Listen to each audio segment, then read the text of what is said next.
Welcome into Hoops Forum, a production of Radius Athletics and a quick timeout podcast. I'm Tony Miller, and my co-host today is Randy Sherman. As always, thanks to our sponsors over at 323 Sports. If you're thinking about new basketball uniforms for this coming season, let me encourage you to take a look at their 323 Sports Good Game line. Right now, they have a special that's going on, a home and an away uniform. That's jersey and shorts with a shooting shirt for only $145. It's an incredible deal. You can find out more about that at 323sports.com, or you can contact a sales rep at sales@323sports.com. They'll be sure to do it right for your basketball program. Randy, today I've got 5 questions for you, give or take Okay. one or two. And I'm asking them to you, but I think it would be good for coaches to maybe do a little self-reflection and ask a version of these to themselves before the season starts. That hopefully will make them a better teacher, maybe more aware of how their players understand or how they respond to their players if these scenarios happen. Mm-hmm. But this one is not one of my, I've got about 5 of them. Let me start with one that doesn't count towards those 5. Okay. Was there a point in time, do you remember there being a point in time when you realized that I'm really a teacher of the game of basketball rather than just like a coach? And I know a lot of people equate those two terms, and for good reason. Yeah, But I do feel like once you realize that you are a teacher of the game, it kind of changes even the way that you interact with your players, explain concepts, et cetera, et cetera. absolutely. I think that's a realization and a growth arc that a lot of coaches go on. Not everyone gets there, but a lot of coaches go on that growth arc, and I did too. I would say for me, it was sort of about, I'd say maybe my fourth or fifth year as a head coach. I sort of kind of challenge myself to maybe like step up my game as far as like the things I was teaching our players and sort of what I ask of them, the freedom I gave them on the court, and that almost required that you become a teacher of the game rather than just a someone who just installs things and sits back and observes. So I think that realization came after I got sort of more comfortable with sort of like being a head coach and managing all that goes into the job. Once I got more comfortable with that, it's almost like it freed up a little bit more mental energy for me to grow into that teacher role. Um, Maybe before that, there's too much going on, and I just was just surviving in the basketball space as far as teaching that as subject matter.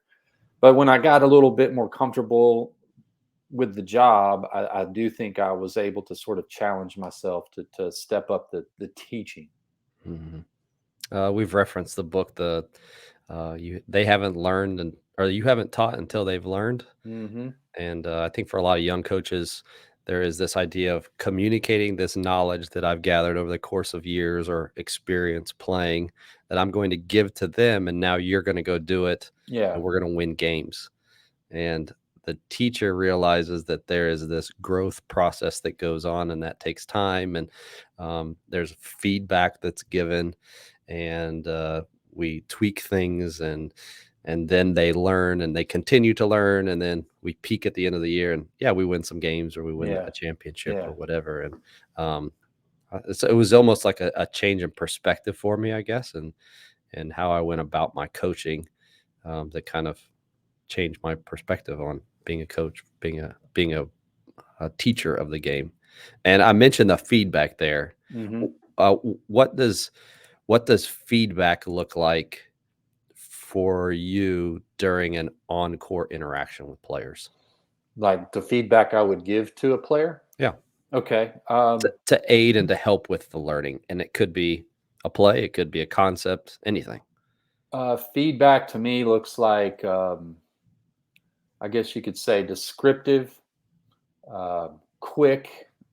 Um, those are some immediate things that come to mind. Like the language I use matters. The amount of information. When I use the word quick, I meant like just one or two or two interjections of feedback versus a whole clinic on something that Mhm. I do think when I receive feedback, I do feel like it sinks in better if it's specific and focused. And there may be more that the teacher or the mentor is wanting to tell me, but they're purposely withholding some things to sort of like, okay, try this thing to get that done, and then okay, now that's better. Now fix this instead of just dumping it. Fix this, and this. It's sort of like trickled out.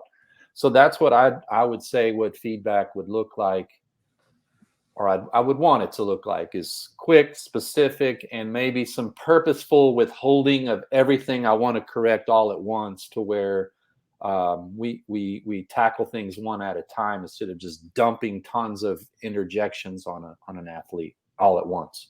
Have you also found that that's helped with them discovering on their own that has improved their learning when you withhold certain information? Yeah, I mean, I think sometimes maybe one key correction sort of fixes the other things, like so or helps those other things sort of lock into place. So I find that maybe you don't have to go back and interject again. Yeah, so I would say that's that's through trial and error. I can remember plenty of times as a coach where just firing off 10 different things. You did this, and this, and this, and instead of sort of that patient one correction at a time approach. So Mhm. um, I think that works better. Yeah.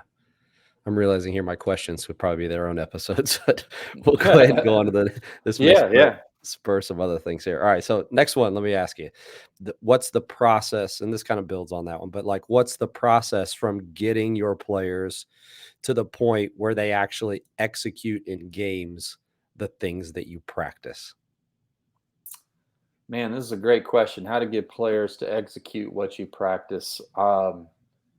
I think I talk to a lot of coaches, and I hear this often, like, man, we do it great in practice, but then we get to the game and it just goes down the tubes, right? So um, I think the process is coming to grips with the timeline that this might take for the teacher to come to grips with that timeline, that, like, habits, changes in habits, or say a new skill replacing an old skill that you would prefer to see, that there's really not immediacy there oftentimes. That, like, I just said this one thing and all of a sudden the next day they did it perfect forever. I just think I get a lot of questions where I sense the coach is looking for, like, hey, I'm going to ask Randy and he's going to tell me some some great phrase or some drill or something that's going to immediately erase the past and create a new future. And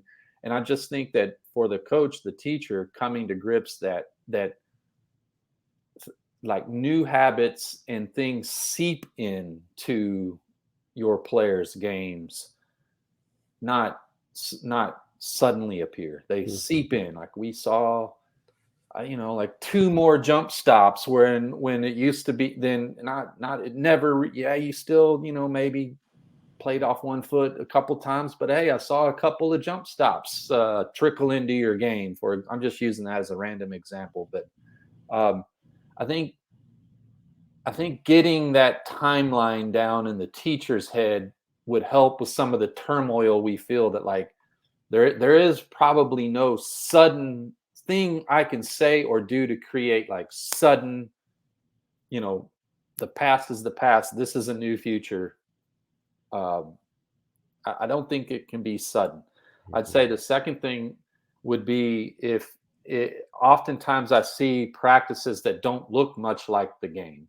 So therefore, the context in which a skill is rehearsed in, say a drill, just doesn't meet the demands of the game. So the translation is not going to be there. So I would say that might be another possible way to speed up the appearance of some of these things you'd like to see more often in the game, is create practice scenarios that that are a little more game like. It doesn't mean I'm just saying roll the balls out. I mean, what I'm saying is give it more game like context, maybe sooner, more often, something like that. Yeah, the phrase that came out of my mouth, and I know comes out of a lot of coaches' mouths, you see something in a scrimmage or something in a game-like scenario, and you're like, "We just worked on that. Why Hmm. don't you?" And Yeah. it's they don't understand the game context, and once we made that move over to playing more small-sided games and putting things with constraints or Hmm. incentives, that then I saw a faster translation from what we practiced to what we actually did in those scrimmages or in those games. So, Yeah, like take the skill and introduce it, but then quickly apply it in a real world scenario.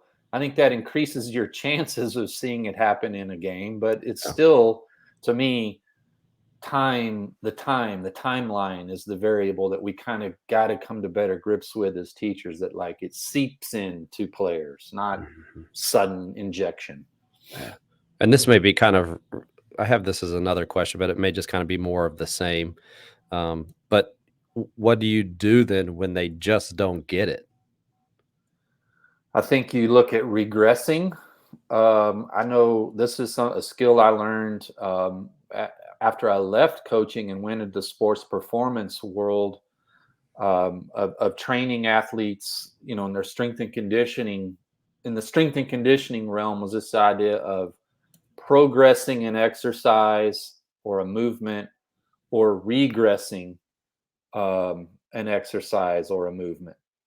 Um, so I think when they just don't get it, I think it's worth revisiting a possible regression, to take a drill, a scenario that maybe put them into a context they're not quite ready for. Figure out how we can walk that back, touch on some of the basics again, to regress. So I think that's also a good coaching skill, is the idea of regression, taking something back a step when it's just not seeping in. And that'd be my answer, or one possible answer. I taught a softball class, and one of the textbooks that kind of introduced me to this concept years ago. An example of when it comes to learning like pitches, different pitches, softball, Hmm. baseball, whatever. You may have a pitcher who throws a great fastball, but then they start working on a curveball or a changeup or something. You'll often find that when they go back to throwing the fastball isn't as good as it was before Hmm. because there was the addition of those different motor skills that were needed to throw those other Right, pitches. right. And just making me aware of that as coach really helped because I think sometimes we go back to those other things and then we're frustrated that the players don't do them even as well as they did before. And we're like, well, you should be even better because we're later on in the season. But that's not how learning and skill development happen. And so Correct. just being aware of that helped me even in my practice planning to think, even though I'm introducing these new concepts, I still need to go back and make sure that we're working on those previous concepts that they did well because they probably will regress a little bit if we Hmm. don't address those as we continue to introduce these new Yeah, we've concepts. left that. So yeah. I Yeah. think too that, like, I think when they just don't get it, it might be worth revisiting the way you laid out the material as the teacher. Mhm. um, I've read some things and have experienced this, is if our way of teaching it is all internal cues, like, you should have this right, your right foot or your left knee bent this way and that way, like that. Sometimes like that doesn't resonate. But if we could go back and present the same material using external cueing or analogy, lots of good stuff I read in a book called The Language of Coaching, um, by Nick Winkelman, that if you haven't read it or haven't had him on as a guest, I would highly recommend Mm. speaking with him.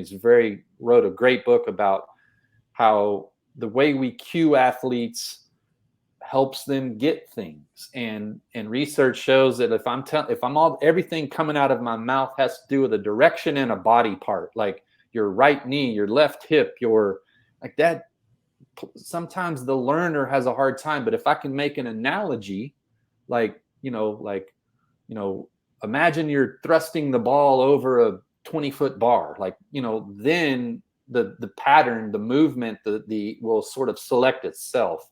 Hmm. So like the cueing style could be, instead of going back and just repeating, hey, I told you to put your right knee here and your left foot there. Like, just doing it again didn't work once. It's probably not going to work the second time. So revisit the way in which you presented the material, thinking outcomes, external cueing, analogies, comparisons, things like that, that might help something click. Mhm. That's good. Yeah, more could be said on that. Let me go on to the fourth one here. Okay. Sure. How do you get your players to understand that failure in the short term can really help them in the long run? You as a coach know that, and I think us as adults know that, even though we Mm, don't even buy into it sometimes. yeah. Like we understand the concept though, but how do you help your players with that? I think you show patience. You show empathy toward the learner. That I know this is a struggle right now, and that's okay. I think that's the best way would be to accept that there's going to be front end struggles to get to back end payoffs. I think I would explain to that athlete who was struggling in the short term to say, hey, anything you've ever learned, from walking to riding a bike to tying your shoes, you once were terrible at. I mean, everything. Babies fall down a lot before they walk. You know, so it's part of it, and showing patience and empathy toward the learner during that learning phase, I think, is the only way out. So Mhm. that would be what I would say. I think even over the course of like a season, I'm thinking about last season for us, failure in certain areas exposed things that we both needed to work on and address that we didn't know was a problem at the time. And so, Yeah, from that perspective, it wasn't that we were aware of something, weren't good at it, so we kept working harder at it. It was that we didn't know it was a problem. yeah. And so, it allowed us to recognize that and then made us stronger in that area. And then the second thing was there was failure in certain areas that demonstrated to us this just doesn't fit who we are this year with this team. Hmm. We need to throw this off and find something different, find something new. Yeah. Because you may think as a coach going into a year, you're going to be good at something, or they're going to buy into something, or this is going to work because I saw it work for this other group and they're similar to us, but it really doesn't. And there's probably some biases that can be tied Hmm. into that. But looking at the results and the failure, not just from one game, but like over the course of things, like this just isn't working for us. And both of those scenarios allowed us to get stronger and improve as a team. So, I remember watching, and I remember this as a coach, and it was reinforced by, I was watching an NFL game one time, and the commentator said the biggest growth in a team, and this is an NFL, so they play once a week, every Sunday typically, right? So he said the biggest growth in a team comes between week 1 and week 2. And that I remember coaching and feeling that way. Like, we have our preseason practices, and like, I'm giving my sermons about, you got to do it this way, you got to do it this way, and then we go play someone, and then, like, hmm, well, the way I was telling you, you got to do it this way, is like exposed right there on film against a competition, and then now the growth accelerates. I think that competition reveals, like, the importance sometimes of, like, hey, you needed to fail, like, we needed that adversity, we needed those mistakes in week 1 of the NFL to be better in week 2, because now we got it on film against an opponent who's trying to win too, of why what I've been telling you through all of training camp really matters. mhm, And then it's like the player's like, okay, I get it now. It's like nothing reveals it quite like competition. mhm. So I would encourage coaches, like, hang on through another week or 2 or 3 or 4 of competition before we declare this isn't working. Mm-hmm. Because like you need some of those lessons that are only exposed against live bullets to kind of get your players to go, okay, now I get why coach said I've got to, do this or that, right? Because okay, yeah. Mm-hmm. Yeah, that's good. Last one here. The lesson that you look back at and you say, I wish I would have done either as a younger coach, Hmm. or I think the great thing about coaching basketball is you basically get to start over every year.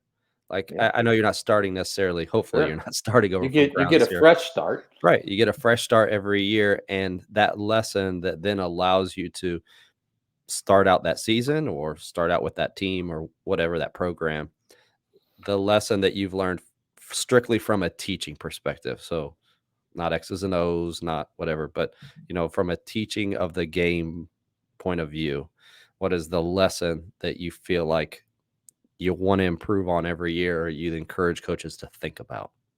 I would encourage coaches to think about your job as a teacher of the subject of basketball is to close the knowledge gap between you and your players. Hmm. That we want to become almost peers. Like the players are as smart and as insightful about the game as I am. I think, and it leads, I think it was your first question you asked was sort of like that realization when I went from being a coach to the teacher of the game, that I wish I would have, this is what I would say is the key is like what I'm trying, some coaches, it's okay. I have this knowledge way up here and you're down here as the player. It's okay that gap exists. Just go do what I say. But I think the lesson I learned was now we can go further when I impart knowledge upon the players and we become more alike in our knowledge, in Hmm. our viewpoint as player and coach. Hmm. That would be my lesson as a teacher, and I think to taxi back to your first question, that was that sort of midpoint in the time that I coached, where I moved, say, from hey, I'm up here, you're down here, just do what I say, to like, okay, no, didn't you see how you were defended there? And didn't, if you're defended this way, then do that, instead of it being sort of like down here in terms of level of understanding I was asking for a player. I wanted it to come up here. Now that came with more difficulty.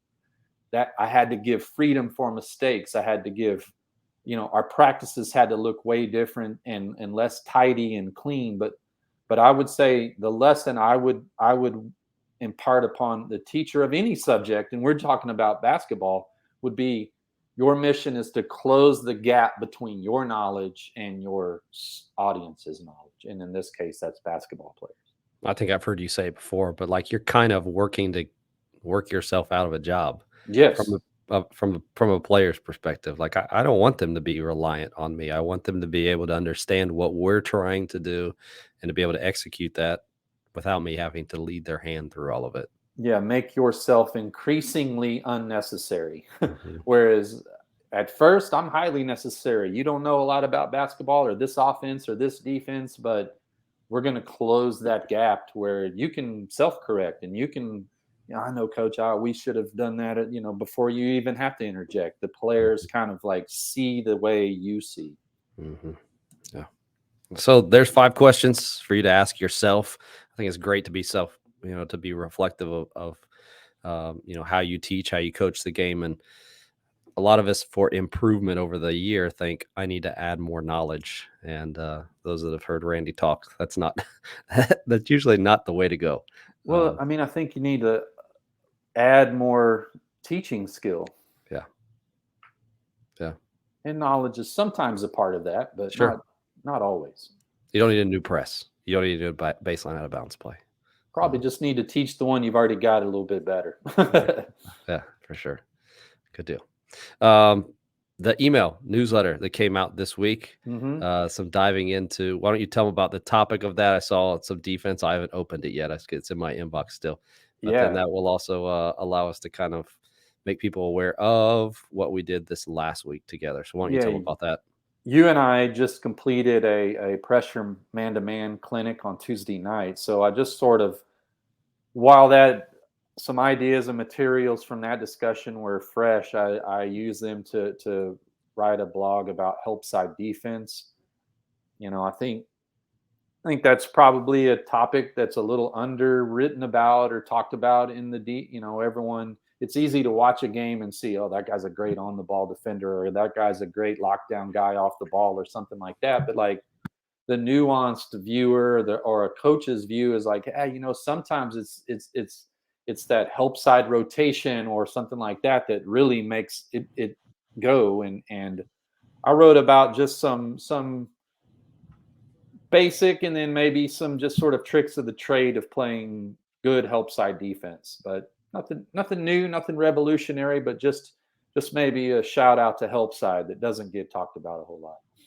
Be sure to visit Radius Athletics to find out more about the things that Randy has offerings there for you. And then I'll be sure to link in the description below the link to the Coach Tube course. We recorded it and edited everything and Yeah. put it together and put some resources with it. Now it's available on Coach Tube. So check the link down in the description. Thanks to all of you who joined us this week. If you missed any part of the live show, you can go back and watch or listen to that. Visit Radius Athletics on YouTube to see the full interview, or you can go to any podcast platform and search Hoops Forum, and there you'll find the audio version of the show. For Randy Sherman, I'm Tony Miller. We'll talk to you again next week on Hoops Forum.